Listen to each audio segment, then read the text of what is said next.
Rebonjour, il y a eu un petit bug, ça a coupé. On va retenter une fois. Coucou Laura, merci d'être encore ici. Je suis désolée, il y a des petits soucis d'Instagram aujourd'hui. J'ai pas une super connexion aussi, ce qui n'arrange pas.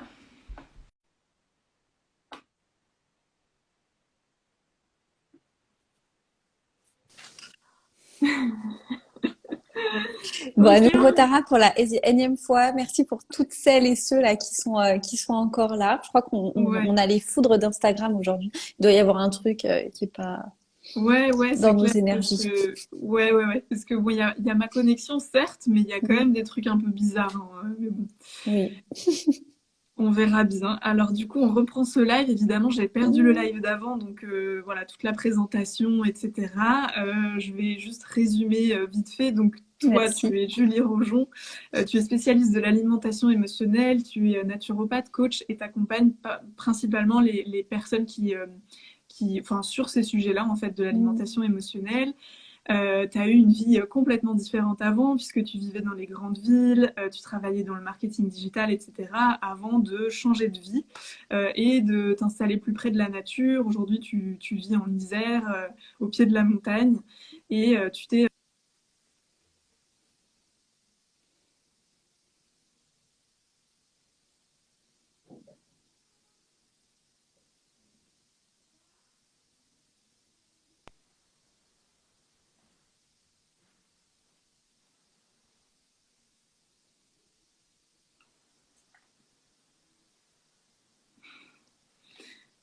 tu Bon, m'entends? Tara, je crois que c'est super décalé. J'ai beaucoup de Ah, mal à t'entendre. Je ne sais ok. pas si c'est ma connexion ou si les gens qui sont là, si vous pouvez nous dire si vous entendez bien Tara ou pas. Euh, J'ai quand même compris hein, ce que tu as dit, mais je sais pas si c'est audible pour tout le monde. Ok. Bah oui, si vous pouvez nous dire. Moi, j'ai l'impression que c'est bien décalé aussi. Ouais, ça coupe. Ouais, ok. Et ben, du coup, c'est pas le bon jour, on dirait. Non, je crois que tout était figé. Ah, salut Charlotte, salut Laura. Ouais, ça bug. Donc que fait-on, Tara? Est-ce qu'on continue, est-ce qu'on essaie de poursuivre Bah, ou je est-ce qu'on sais pas, hein. abandonne? Ouais, si c'est pas très audible, peut-être qu'il faudra trouver, peut-être qu'il faut abandonner et voir si on trouve une autre solution. Ah là, on nous Voilà, entend, là on nous c'est entend. bizarre. Tu m'entends en décalé là ou pas? Non, moi je t'entends. Enfin, je pense qu'on s'entend bien là. Ah ok, mais c'est vraiment bizarre. Bon, alors reprenons. On va tenter et si ça marche pas, on abandonnera. Et on vous retrouvera une prochaine fois avec plaisir. Ouais. Du coup, on en était au sujet de l'alimentation émotionnelle, on rentrait un petit peu plus dans le sujet, et puis tu nous partageais ton expérience et le fait que sur les bancs d'école de naturopathie notamment, il y avait beaucoup de gens qui arrivaient en naturopathie, qui se posaient des questions quant à leur alimentation et qui ne trouvaient pas forcément les réponses, puisque en école de naturopathie, on va beaucoup parler de l'alimentation d'un point de vue nutritionnel, d'une manière assez scientifique finalement. On va aussi parler des différents courants qui existent mais on va très peu parler de l'alimentation Ouais. sous le prisme des émotions et de cette fameuse alimentation émotionnelle dont tu Ouais. parles beaucoup. C'est ça, il n'y a pas de lien. Et puis quand on parle d'alimentation émotionnelle, on peut penser aux personnes qui ont une relation déréglée vraiment avec l'alimentation où c'est ancré. Mais finalement aussi quand on veut appliquer un régime alimentaire qui n'est pas un régime minceur restrictif, mais parce qu'on a telle ou telle pathologie, bah, les émotions aussi elles peuvent s'en mêler. Ça c'est quelque chose qu'on n'aborde pas du tout, ou en tout cas moi dans mon école, avec mon expérience, qui n'a pas du tout été abordé. Et il me semble que c'est vraiment dommage. Ouais. Et alors, justement, l'alimentation émotionnelle, ça vient d'où? Parce que c'est vrai que moi, j'en entends de plus en plus Mhm. parler autour de moi, mais je pense vraiment que la première personne qui m'en a parlé, c'est toi. Je Mhm. me souviens au tout début, quand tu t'es rendu compte que c'était vraiment ce sujet-là qui t'animait. Je ne sais pas si j'en avais déjà entendu parler avant, Mhm. donc je ne sais pas d'où vient ce terme. Est-ce que Moi c'est non toi qui plus. l'as inventé? Parce que je me dis peut-être c'est vraiment, tu vois, c'est toi, quoi. Mm. Je pense pas que c'est moi qui l'ai inventé. Je sais pas d'où ça sort, si je l'ai déjà lu, entendu, mais j'ai vu quand je commençais à l'utiliser, j'étais pas la seule. Donc j'ai pas du tout tu vois, je pense que vraiment c'était quelque chose d'assez commun, comment on allie l'alimentation et les émotions. Il y avait déjà quelques personnes qui avaient écrit des livres sur le sujet, mais alors je me souvenais plus comment c'était, voilà, dénomination qui était donnée. Et finalement, il y a même des gens qui sont pas ok avec le terme alimentation émotionnelle. Moi, je trouve que on s'en fiche un peu du terme. Ce qui nous intéresse, c'est tout ce qu'il y a derrière. Et si finalement peut-être une façon plus douce de parler de troubles alimentaires, de pulsions alimentaires, de dérèglement avec l'alimentation, de privation, de régime. En fait, moi, je mets tout ça derrière ce terme-là. C'est mes émotions influent la façon de m'alimenter. Et au bout d'un moment, la façon de m'alimenter me génère de la souffrance. Hmm. Alors, je crois pouvoir dire qu'on est dans de l'alimentation, enfin, parler de troubles alimentaires ou de relations déréglées avec l'alimentation, parce qu'on peut tout à fait aussi être dans l'alimentation émotionnelle et que ce soit tout à fait OK pour nous et que ça nous génère pas du tout de souffrance. Moi, ça m'arrive encore d'être dans l'alimentation émotionnelle. Si je suis fatiguée, s'il y a, je sais pas, il y a une journée, je suis un peu frustrée, il y a un truc qui me saoule, et ben en fait, je vais avoir envie de manger un gâteau et du coup, je mange un gâteau. On est dans l'alimentation émotionnelle et on l'est tous, je crois, dans notre quotidien, mais ça me fait pas du tout souffrir. Et c'est là où est la Hmm. différence. Hmm. Ok, ouais, donc c'est intéressant finalement, c'est plus la question quelque part, c'est pas est-ce que je vais être ou pas dans l'alimentation émotionnelle, mais c'est plus la réaction ou en tout cas comment je vais réagir par rapport à ça, comment je vais le prendre, est-ce que ça va avoir après un impact ou est-ce que bah, Mhm. ça va être ok quelque part. C'est On n'a ça. pas dit dans ta présentation, de toute façon elle a été coupée, mais tu es Mhm. aussi praticienne EFT, donc tu travailles beaucoup sur les émotions et Oui. tu as vraiment cet outil-là aussi pour soutenir les personnes que tu accompagnes. Complètement. Pour moi, du coup, l'accompagnement ou même en naturopathie, aujourd'hui, il peut pas se faire sans un accompagnement émotionnel, puisque pour moi, les émotions, elles sont au moins aussi importantes que notre façon de nous alimenter. On dit souvent ce qu'on est, ce qu'on mange, mais je crois qu'on est aussi ce qu'on ressent. Mm. Et donc, ne pas, enfin, omettre en tout cas les émotions ou la psychologie dans nos accompagnements, quand on parle d'alimentation, c'est oublier quand même, c'est oublier le pilier d'une chaise, oui, c'est ça le pilier d'une chaise, quoi, le barreau d'une chaise. Ouais, complètement. Mm.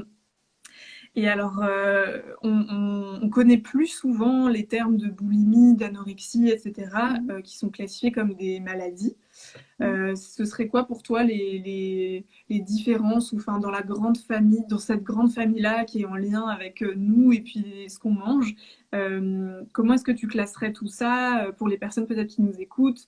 À quel moment est-ce qu'on sait qu'on parle plus d'alimentation émotionnelle? Parce que en t'entendant, j'imagine que ça parle à beaucoup. Enfin, moi, en tout cas, ça me parle. Comme tu dis, c'est Mhm. presque humain ou naturel d'avoir un rapport émotionnel avec l'alimentation. C'est heureusement même. Enfin, voilà, c'est vraiment naturel et humain. Ça peut créer de la souffrance, voilà, comme tu disais, ou pas. Mais à partir de quel moment après, peut-être on est dans d'autres sphères qui sont plus liées à une maladie dans laquelle on aura besoin Oui. peut-être d'une autre forme de soutien.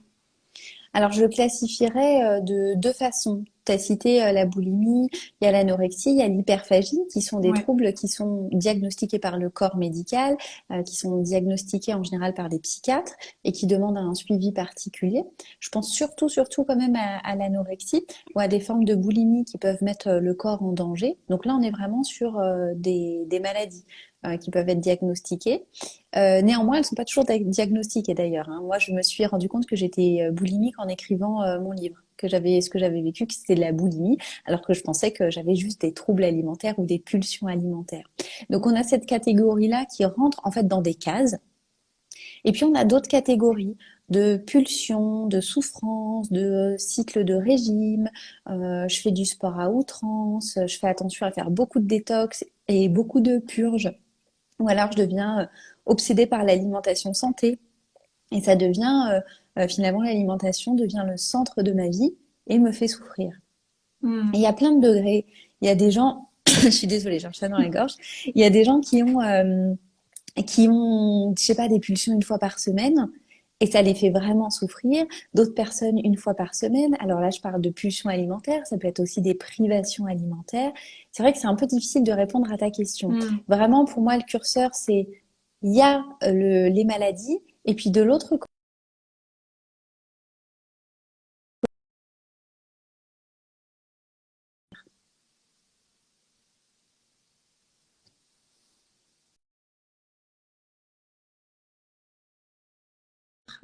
Ça, vis-à-vis de alors, l'alimentation, est-ce que c'est ma vidéo qui bug? pourquoi tu vois des trucs bizarres? Ben, en fait, je te voyais figé, donc je sais pas si vous m'avez entendu. Moi, je t'ai entendu, ouais. Super, ok. Bon, ça a l'air d'être un peu décalé, mais bon, on va voir si ça va mieux. Oui, je disais que il y a beaucoup de gens qui sont quand même, je pense, concernés par l'alimentation émotionnelle telle que tu en parles. Mm, Ça peut être beaucoup des femmes, mais il y a aussi des hommes. Et c'est vrai que mm, l'alimentation, elle est très présente aujourd'hui. Elle est présente partout, en fait, dans les pubs, à la télé, enfin, partout. On parlait d'Instagram tout à l'heure. Enfin, il y a de la nourriture en abondance partout. mm, Et on a accès à cette nourriture en abondance partout. Aujourd'hui, on est coupé de la nature, clairement. Donc, on est coupé des rythmes de la terre, des saisons. On peut manger de tout le temps, à n'importe mm, quel moment et en quantité infinie, quoi. Enfin, on peut. mm. Et quelque part, c'est vraiment quelque chose qui nous concerne tous, en tout cas, et toutes dans les pays développés, en tout cas. Complètement. Et c'est vrai que ça rend notre cerveau complètement dingue, hein. On voit des affiches avec des femmes qui sont extrêmement minces ou, je sais pas, anti-cellulite, puis juste à côté, on a une pub pour un fast-food qui nous vend une crème glacée ou un burger. Enfin, c'est complètement, enfin, c'est dichotomique pour nous, hein, pour notre cerveau. Entre on me donne l'image que je dois, à laquelle je devrais ressembler, et puis d'un autre côté, on me pousse à consommer de l'alimentation qui est en plus, comme tu disais, en abondance dans notre société. Mm, mm.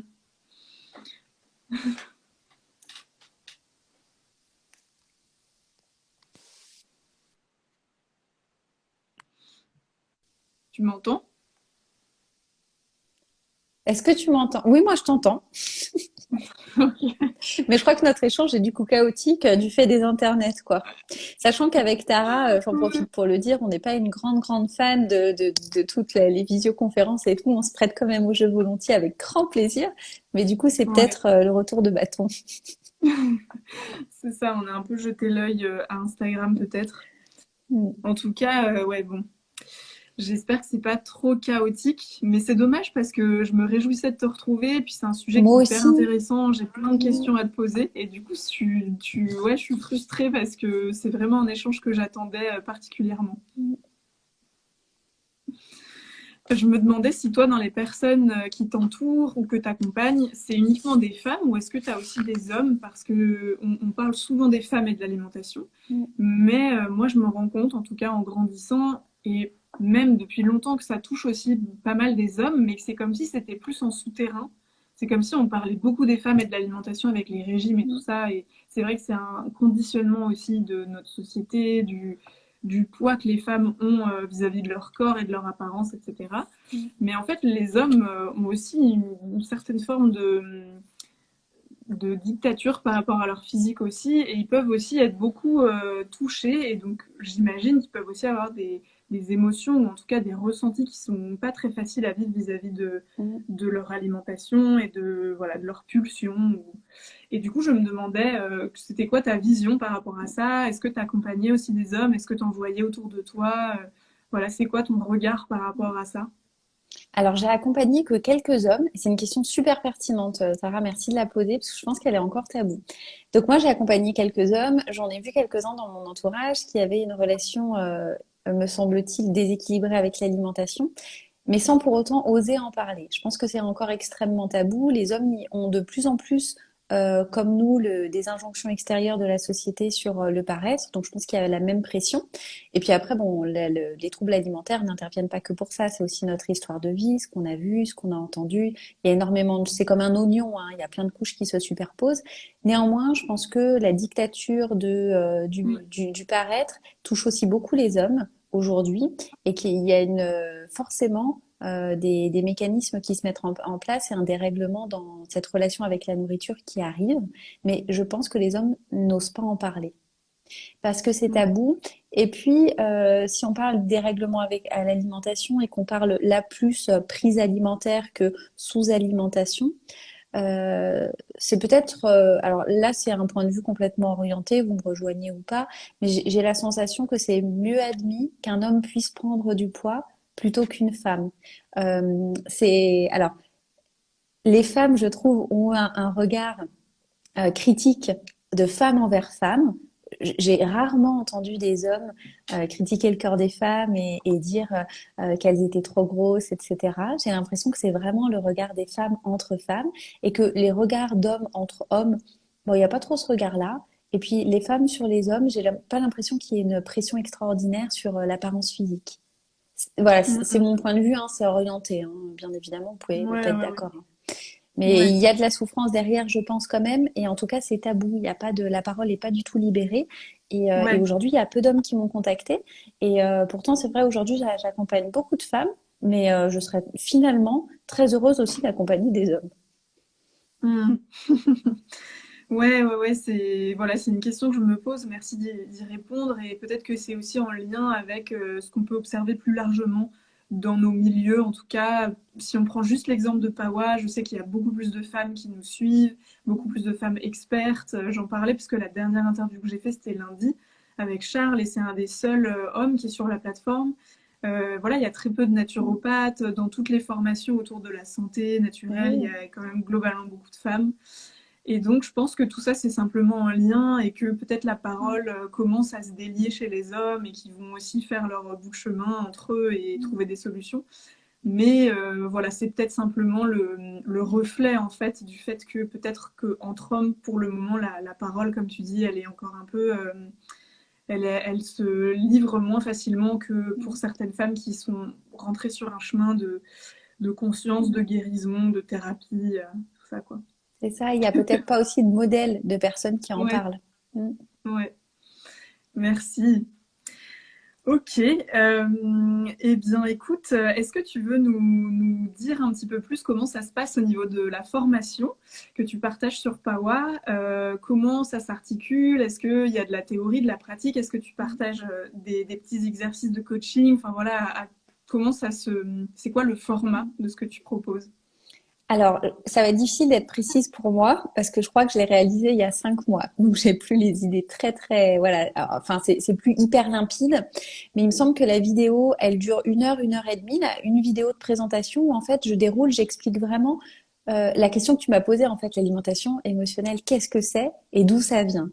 Donc, j'ai essayé de le détailler tout ça au maximum et d'expliquer tout ce qui pouvait être mis en place. Donc, aussi bien pour soi, pour avoir des clés de compréhension pour soi, que si on a une personne dans notre entourage qui fait face à l'alimentation émotionnelle. Parce que c'est un sujet dont on parle pas beaucoup, mais quand on vit avec quelqu'un qui souffre qui a une souffrance liée à l'alimentation ou qu'on a un proche, on sait pas trop comment agir. Donc, comprendre comment ça se passe, ça permet aussi d'ouvrir voilà, une grande porte et de pouvoir en discuter. Et puis après, alors, je suis plus certaine de moi, mais il me semble que du coup, j'ai mis des exercices de coaching, des pistes de réflexion qui sont sur format papier et qui sont à faire finalement au fil du temps. C'est un cheminement plus personnel. Hmm, génial.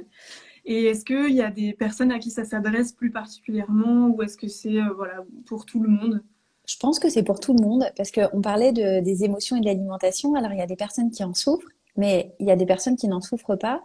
Et ça peut être toujours intéressant aussi d'aller explorer ce biais-là de notre vie pour voir ce qui s'y joue et ce qui se dit de nous. Donc, pour moi, vraiment, ce sujet-là, en fait, il touche tout à chacun puisque à partir du moment où on a accès avec abondance à l'alimentation, ce qui est le cas à la nourriture, ce qui est le cas dans nos sociétés occidentales, cette question-là vient se poser à un moment donné ou à un autre de notre vie, ou même dans notre Mm. quotidien. On a forcément une relation émotionnelle à certains aliments, et je trouve ça toujours intéressant et de pouvoir le comprendre. Mm. Merci beaucoup Julie, c'était un plaisir. On va pouvoir clôturer petit à petit pendant les quelques prochaines minutes cet échange qui était un peu chaotique mais qui m'a fait vraiment plaisir. J'aime bien poser une question aux personnes que j'interviewe, c'est selon toi de quoi le monde a besoin aujourd'hui? De ralentir. Et je crois que c'est notre sujet commun en plus. Je crois qu'on a vraiment besoin de ralentir. Toutes les personnes que je reçois là en cabinet depuis un mois, quelle que soit la problématique, parce qu'on parle d'alimentation émotionnelle, mais c'est vrai qu'il y a, voilà, il y a pas que ça qui amène les gens en cabinet. Et je sens que le rythme est freiné, le rythme n'est pas adapté à nos besoins biologiques. Et c'est je crois, on est beaucoup à avoir expérimenté avec le Covid et avec le fait que tout se ralentit, on a moins d'activité, on prend plus le temps de vivre et on se reconnecte à soi. Et aujourd'hui, je crois on est beaucoup en tout cas à avoir ce besoin-là. Et si on ralentit, on est plus à l'écoute de ses émotions, on est moins fatigué, on a moins de stress, on est en meilleure santé et du coup, nos rapports humains sont meilleurs. Ouais, merci beaucoup. Je suis complètement d'accord avec toi et merci de partager ça. C'est vrai que c'est quelque chose qu'on échange souvent et qui nous relie beaucoup, cette conscience-là de, voilà, de ce besoin en tout cas qu'on a de ralentir et comme je le disais tout à l'heure, de se reconnecter à des rythmes qui sont plus naturels en fait, en lien avec la terre, les saisons et qui sont finalement nos rythmes à nous.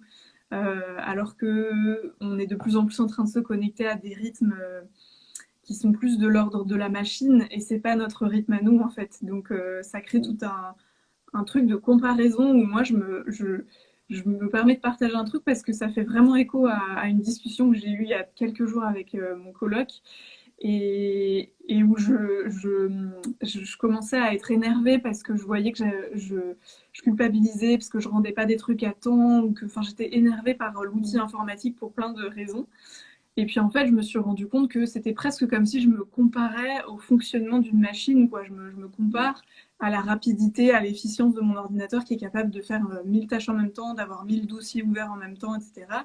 Et c'est à force de travailler avec mon outil informatique, ben, sans en avoir conscience, ça crée presque comme de la dévalorisation pour moi, être humain, parce que j'ai pas ces capacités-là en fait. Et oui, ça c'est sûr, je peux pas me comparer à mon ordinateur, mais par contre j'ai plein d'autres capacités que lui n'a pas. Et je pense que ça joue petit à petit, c'est comme si ça venait grignoter une forme de conscience de nous, d'intégrité. Et enfin, je sais pas, ça me parle vachement ce que tu dis. Et puis ça nous force à faire du coup des choses pour lesquelles notre cerveau n'est pas paramétré, faire Oui, plusieurs choses en même temps, même si on dit souvent les femmes elles savent faire ouais, plusieurs choses en même temps. C'est faux. Au niveau cognitif, on n'est pas fait pour faire plusieurs choses en même temps et pouvoir switcher d'une chose à l'autre comme on le fait quand on est dans un open space ou comme tu le disais, ben voilà, aujourd'hui je dois faire ça, ça, ça, ça, ça. L'être humain n'est pas fait pour ça et ça nous force à nous suradapter tout le temps. Et au bout d'un moment, quand on se suradapte, et ben en fait on déclenche, si on déclenche une suradaptation et du coup on peut arriver au burn-out ou en tout cas au syndrome d'épuisement. Et ouais. c'est ce à quoi nous pousse aujourd'hui effectivement, comme tu disais, notre société. Mm, ouais, complètement. Merci. Est-ce que tu as une personne ou un coach, un mentor ou quelqu'un que tu aimerais citer là, qui t'a inspiré, aidé sur ta route et à qui tu aimerais rendre hommage ici avec nous? Oh, punaise, j'ai honte de dire ça, mais en fait, il y a personne. Pourtant, il y en a beaucoup, beaucoup, beaucoup des personnes qui m'ont accompagnée, qui m'ont aidée et qui m'ont éclairée. Mais il n'y a pas, tu vois, tu parles du terme de mentor. En fait, moi, c'est un terme, du coup, ça ne vient pas parce que c'est un terme qui ne me parle pas. En fait, je trouve ça super chouette sur son chemin de pouvoir faire la rencontre de plein d'humains qui vont nous apporter plein de graines, plein de choses et qui vont vraiment compter pour nous. Moi, des personnes comme ça sur mon chemin, il y en a eu des dizaines et qui m'ont vraiment beaucoup accompagnée, mais j'ai jamais eu de mentor et aujourd'hui, il y a beaucoup de personnes que j'admire. Mais il n'y a pas de, enfin en fait non, je crois d'ailleurs que je les admire pas, que j'aime beaucoup, ils m'inspirent, mais il n'y a pas ce terme justement de, tu vois, mentor, admiration, enfin au sens où je l'entends. Du coup, je suis Mm, super désolée, mais il y a personne que je citerai. Et je crois que du coup, ça me fait arriver à cette réflexion que justement, pour moi, avec ma vision du monde, c'est important presque de pas en avoir.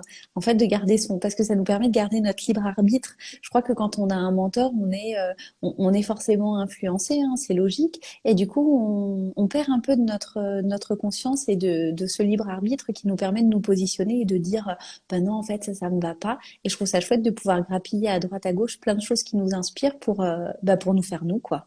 Ouais, j'adore. Merci. Merci pour ta réponse. Bon, c'était une fausse réponse, hein. Non, ça me parle, merci. Et alors, dernière petite question, un livre pareil qui t'a éclairé sur ta route. Voilà, parfois il y a des livres qui déclenchent des grosses prises de conscience, qui arrivent à des moments hyper particuliers de nos vies.